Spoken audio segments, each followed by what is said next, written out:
मित्र, स्वागत है आपका। और आज हमें जो चर्चा करनी है वो कि जो ये डीएएफ का फॉर्म आप हमने आपको दिया है वो कैसे भरना है। और एक तरीके से जो डीएएफ का फॉर्म हमने आपको दिया हुआ है जिसके बेसिस पे हम एनालिसिस करके आपको देने वाले हैं, यही डीएएफ, लगभग यही चीजें आपको अपने एक्चुअल डीएएफ में भरनी है जो आपको उत्तराखंड पब्लिक सर्विस कमीशन की ओर से दिया जाएगा। तो ध्यान से देखें, यहाँ पर भी उसी तरीके से भरें, और जब हम उत्तराखंड पब्लिक सर्विस कमीशन का डीएएफ भरें तो वहां पर भी कम से कम इन चीजों को भरते हुए आपको ध्यान देना है। अब देखिए, कई सारी डिटेल्स तो एकदम सिंपल हैं जिसमें दिमाग लगाने की आवश्यकता नहीं है। नंबर वन, जैसे आपका नाम है या डेट ऑफ बर्थ है या जेंडर है या एड्रेस है, ये तो जो आपके पास में है वही लिखेंगे। जैसे एड्रेस में करंट एड्रेस आप वही लिखेंगे, जिसके लिए आपके पास कोई प्रूफ होगा या आपका जो आधार कार्ड होगा वो आप लिखेंगे। आधार कार्ड में जो एड्रेस है, जो प्रूफ आप लगाएंगे उसके बेसिस पे आप इसको लिखेंगे। वैसे ही एजुकेशनल क्वालिफिकेशंस में जितनी भी एजुकेशनल क्वालिफिकेशन जो भी आपकी है वो सारी आपको देनी है। तो जो भी आपसे पूछा जाए, जैसे हम आप यहाँ पे स्कूल के बारे में भी पूछ रहे हैं, उसके बाद हम ट्वेल्थ में आपके क्या क्या स्ट्रीम थी उसके बारे में पूछ रहे हैं, क्योंकि हम उससे आपको क्वेश्चन बना करके दे सकते हैं। उसी तरीके से हमने graduation, post graduation, doctorate, post doc जो भी है आपका, जो आप चाहें, अगर एक्स्ट्रा कुछ है वो भी आप भर सकते हैं। ऑल दो एक्स्ट्रा के लिए हमने कहीं पे पूछा हुआ है। नाउ ये चीज आपको ध्यान में रखनी है कि आपको कोई भी चीज छुपानी नहीं है और कोई भी चीज एक्स्ट्रा नहीं बतानी है। यानी आपने इस पूरे डीएफ को भरते हुए झूठ नहीं बोलना है। उसका एक सबसे बड़ा कारण मैं आपको बता दूं, इसके नीचे आप ना दस्तखत करेंगे, जहां हस्ताक्षर करेंगे डीएफ पे, इस वर्ड फाइल पे नहीं, जो एक्चुअल डीएफ पे जब आप हस्ताक्षर करेंगे तो आप एक चीज पे हस्ताक्षर करते हैं कि अगर इसमें कुछ गलत पाया जाता है तो मेरा कैंडिडेचर निरस्त कर दिया जाए, खत्म कर दिया जाए। तो इसलिए जो आप भरें, बहुत ध्यान से और सही जानकारी ही आपको भरनी है। और यहां पर भी मैं रिक्वेस्ट करूंगा, क्योंकि तभी आपको एकदम जो हम आपको पूरी तरह से हेल्प कर पाएंगे जब आप हमसे पूरी तरीके से ऑनेस्ट रहेंगे। अच्छा, जो क्वेश्चंस आते हैं वो यहाँ पे आते हैं। नंबर वन, एम्प्लॉयमेंट डिटेल्स से रिलेटेड। जैसे एक मेरे पास क्वेश्चन आता रहता है कि सर एनओसी कैसे लेनी है। तो एनओसी सबको नहीं चाहिए। पहली चीज तो जो गवर्नमेंट डिपार्टमेंट या गवर्नमेंट कंपनी में काम कर रहा है उसको ही एनओसी चाहिए होती है, और उसके लिए आपने जब फॉर्म भरा होगा तब अप्लाई किया होगा। अब क्वेश्चन कई लोगों का ये आता है कि सर एनओसी तो अप्लाई की थी, आई नहीं है, ऐसा भी हो जाता है। तो मैं आपको एक चीज यहाँ पे बहुत ही क्लियरली, स्पष्टता से बता दूं कि भले ही आपकी एनओसी अभी तक ना आई हो, नो ऑब्जेक्शन सर्टिफिकेट अभी तक ना आया हो, लेकिन जो लेटर या ईमेल आपने एनओसी के लिए दिया था उसके बेसिस पर आप यहाँ पे अपना काम कर सकते हैं। आपको यहाँ पे कोई परेशानी नहीं होगी अगर उसके बेसिस पे भी आप काम करना चाहें तो। और ये लगभग सभी डॉक्यूमेंट्स के बारे में सच है। जैसे फॉर एग्जांपल, ऊपर जो ये आपके एजुकेशनल डॉक्यूमेंट्स है ना, तो उनके लिए भी आपको प्रूफ तो चाहिए होता है। लेकिन लेटेस्ट से ग्रेजुएशन में आपके पास में मार्कशीट है, और मार्कशीट के अलावा जो दूसरा इंपॉर्टेंट, जिसको सनद कहते हैं या जो सर्टिफिकेट होता है, वो आपके पास में, कई लोगों के पास में नहीं होता है। जब पहला इंटरव्यू मैंने दिया था मेरे पास भी नहीं था। तो इसका एक सीधा सा सॉल्यूशन है, अपने कॉलेज में जाइए, और सर्टिफिकेट कई लोगों का तुरंत नहीं मिलता है। फॉर एग्जांपल, ग्रेजुएशन के कई बार 1-2 साल बाद वो सर्टिफिकेट आता है। तो क्या होता है, आप वहां पे बोलिए कि मुझे प्रोविजनल सर्टिफिकेट दे दिया जाए। आपका कॉलेज आपको प्रोविजनल सर्टिफिकेट तुरंत दे सकता है। जो यूनिवर्सिटी वाला सर्टिफिकेट है उसको आने में कई बार समय लगता है। तो इसकी चिंता आपको बिल्कुल नहीं करनी है। इसके बेसिस पे आपका इंटरव्यू नहीं रोका जाएगा कि आपके कागज पूरे नहीं है। कुछ ना कुछ प्रोविजनल या उससे रिलेटेड एफिडेविट आपको ले जाना पड़ेगा, बस इतना ही करना है। तो एम्प्लॉयमेंट डिटेल से पहली चीज तो ये कि एनओसी। दूसरी चीज, प्राइवेट, अगर आप हैं प्राइवेट में काम कर रहे हैं तो क्या आपको वहां पे मेंशन करना है? मैं कहूंगा कर दीजिए। उसका कारण है, अगर आप कर देते हैं तो कई बार आपका जो पूरा इंटरव्यू होता है वो इसी के इर्द गिर्द घूमता है। और चूंकि आप उस काम को कर रहे हैं, और स्पेशली अगर वो काम कुछ ऐसा है जो कि पब्लिक सर्विस से रिलेटेड है, लेट अस से आप किसी बैंक में हैं, किसी एनजीओ में काम कर रहे हैं, आप कहीं टीचिंग का काम कर रहे हैं, ये सारी चीजें ऐसी हैं जिसमें आपको पब्लिक से डील करना पड़ता है। और मुझे लगता है कि ये आपके पब्लिक सर्विस के करियर के लिए अच्छा है। इवन अगर आप इंजीनियर भी हैं या डॉक्टर भी हैं, जो कुछ भी कर रहे हैं, उसको आप ज़रूर लिखिए।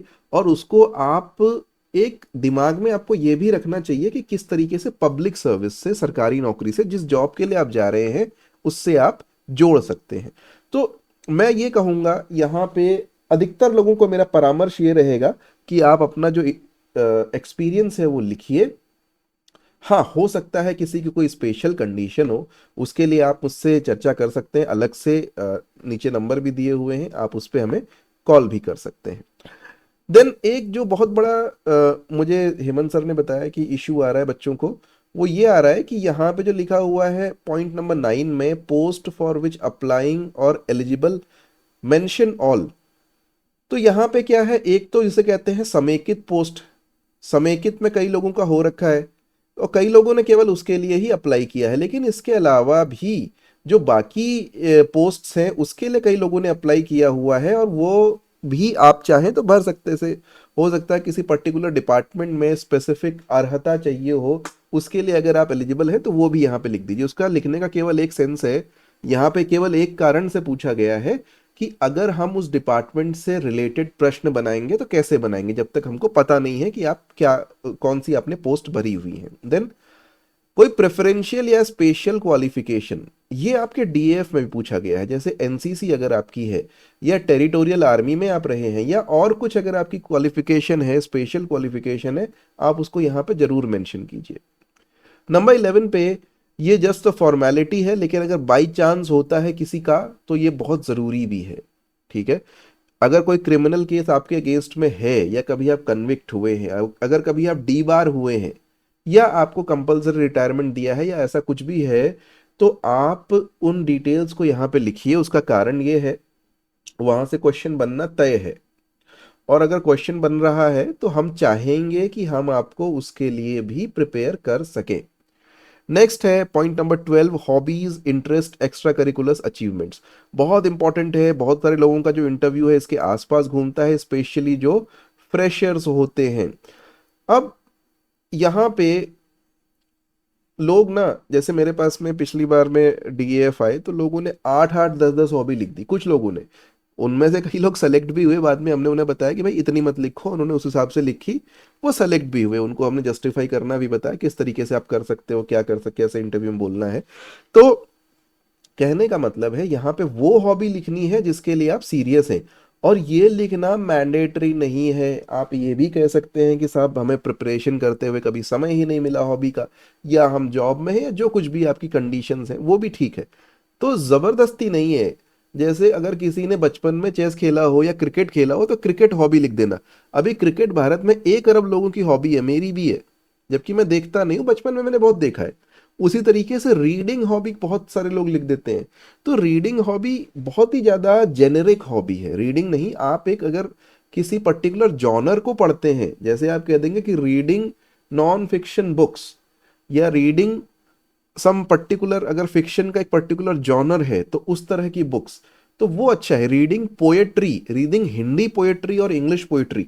सो यहाँ पे ना मेरा सजेशन ये रहेगा कि अगर आपकी हॉबी ऐसी है तो आप उसको डिसाइड करें, आप उसको थोड़ा स्पेसिफिक बनाएं। हिंदी में या इंग्लिश में, किसी अन्य भाषा में भी हो सकता है, उसमें भी किस तरह का। इसी तरीके से सॉन्ग्स में बहुत लोग लिख देते हैं लिसनिंग टू म्यूजिक। अरे म्यूजिक का क्या मतलब है, मतलब एल्विस प्रेस्ले को सुनते हो, या गुलाम अली को सुनते हो, या फिर जो भी आजकल सिंगर चल रहे हो उनको सुन लेते हो, ठीक है। तो आप हॉबी वैसी लिखो जिसपे आपसे प्रश्न बन सकें। इतना डिटेल में नहीं, आपको अपना स्कोप को नैरो करना है। जैसे आप लिख सकते हो कि भाई listening, for example classical music, कई लोगों को होता है कि हिंदुस्तानी क्लासिकल म्यूजिक सुनते हैं। लिसनिंग गजल्स, ये भी हो सकता है, या लिसनिंग भजन्स, ये भी हो सकता है। सब लोगों के अलग अलग शौक होते हैं। तो अपनी हॉबीज को आपको बहुत ही स्पेसिफिक रखना है, और वो रखना है जिसके बारे में डिटेल में आप प्रश्न उत्तर दे पाए। यहां पे मैं एक और चीज बोलना चाहूंगा। कई बार इंटरव्यू में होता है कि, और मेरे साथ भी हुआ है, पैनल आपसे पूछ लेता है कि सर आपसे क्या पूछा जाए। ठीक है, आप क्या बता सकते हो अच्छे से अच्छा। जो मेरी तरह मूर्ख लोग होते हैं, पहले इंटरव्यू में मैंने बोल दिया कि सर आपको जो मन में वो पूछ लीजिए, और गड़बड़ हुई, है ना। वो जो पूछो वो आप यूपीएससी के इंटरव्यू में बोलो या पीसीएस के इंटरव्यू में बोल रहे हो, तो वहां पर तो जो लोग हैं वो पता नहीं कहाँ से पूछ लेंगे। तो आपको एक स्पेसिफिक सब्जेक्ट जो आपका स्ट्रांग है वो भी दिमाग में लेकर के चलना है। अगर आपसे कोई ऐसा कह दे तो सर बता दो कि मेरा या मैम मेरा ये टॉपिक है, आप इसमें से मुझे पूछ लो। वैसा भी नहीं, उसको भी ब्रॉड नहीं रखना कि पूरी सर पॉलिटी में कहीं से भी उठा के पूछ लो। हो सकता है आप फंडामेंटल राइट्स में या आपका पार्लियामेंट वाला चैप्टर अच्छा हो। तो इस तरीके से उसको नैरो डाउन करना। इंटरनेशनल रिलेशंस कई लोग बोल देते हैं, तो इंटरनेशनल रिलेशंस में भी बहुत ही वाइड स्कोप है ना। तो ट्राई करना कि जहां पे आपका अच्छा इंटरेस्ट है ऐसा एक सब्जेक्ट आप रखना। हो सकता है वो आपका यूपीएससी ऑप्शनल भी हो सकता है किसी और तरीके से हो। Next is service preference. अब ये आपको जो जो प्रेफर्ड आपने रखा है वैसे रखना है। अब यहाँ पे हम आज या कल में आपको एक पीडीएफ अवेलेबल कराएंगे। उस पीडीएफ में जो अलग अलग सर्विसेज हैं उसके क्या फायदे क्या नुकसान हैं वो हम मेंशन कर देंगे। आई थिंक उससे आपको हेल्प मिल जाएगी किस तरह इसको भरना है। लेकिन इन जनरल अभी अगर आप पहले से आपके दिमाग में क्लियर है तो प्लीज इस तरीके से भरें। अच्छा, ये भर करके आपने इसको ईमेल करना है हमको। ध्यान रहे कि ये वर्ड डॉक्यूमेंट ईमेल करना है, इसको प्रिंट निकाल करके हाथ से भर के नहीं करना या पीडीएफ नहीं करना है। वर्ड डॉक्यूमेंट जैसा हमने दिया है उसमें टाइप करके लिखो और वैसा ही हमको भेज दो। इसके नीचे हम आपको क्वेश्चंस आपके जो प्रोफाइल के सूटेबल है वो बना करके देंगे। और वो क्वेश्चंस कम से कम लोअर पीसीएस में एफआरओ में लोगों से पूछे गए थे। और मैं आपको बोलूंगा इसीलिए कि उनको आपको बहुत ध्यान से करना है। So thank you very much for watching. जल्दी ही आपसे फिर मुलाकात होगी। Bye bye.